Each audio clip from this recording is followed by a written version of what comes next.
حوت ساڵ بەسەر کۆچی دوایی هونەرمەند و شانۆکار پشتیوان نووری ناسراو بە پشتیوان بەدەوی تێدەپەڕێت.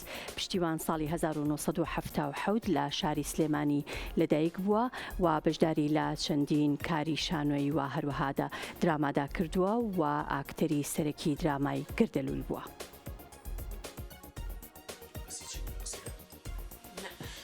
هیچی تری نەوت با کاک وشیار ئەوەشی وتی با لەژێر چنگی ئەمڕۆ حوت ساڵ بەسەر کۆچی دوایی هونەرمەند پشتیوان نووری بەدەوی تێدەپەڕێت. لە ڕۆژی 16/1/2018 بەهۆی جەڵدەی دڵەوە لە شاری سلێمانی کۆچی دوایی کرد.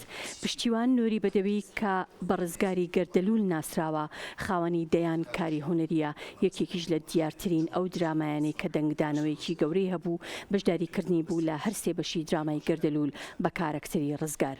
کاردانەوەی بینەر بەرامبەر ئەو ڕۆڵەی بە جۆرێک بوو نزیکەی 19 ساڵ بەسەر گەردەلوول تێپەڕیوە لە شاری ڕانیە خێزانێک لە دوای ئەوەی منداڵیان دەبێت کوڕەکەیان لە خۆشەویستی ئەو کارەکتەرە ناودەنێن ڕزگار.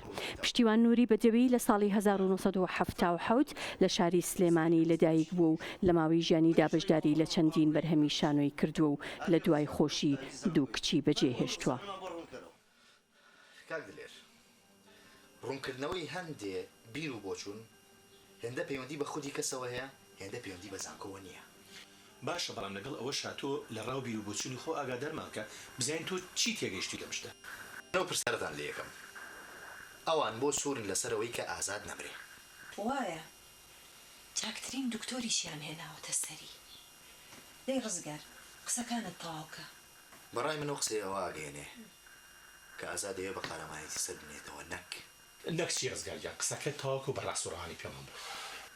کاکە ڕاست و ڕەوان ئەوەیە، ئازاد نایەوێت سوودی لێوەربن و ڕەزمان بە هەدەر بچێ و ئێمەش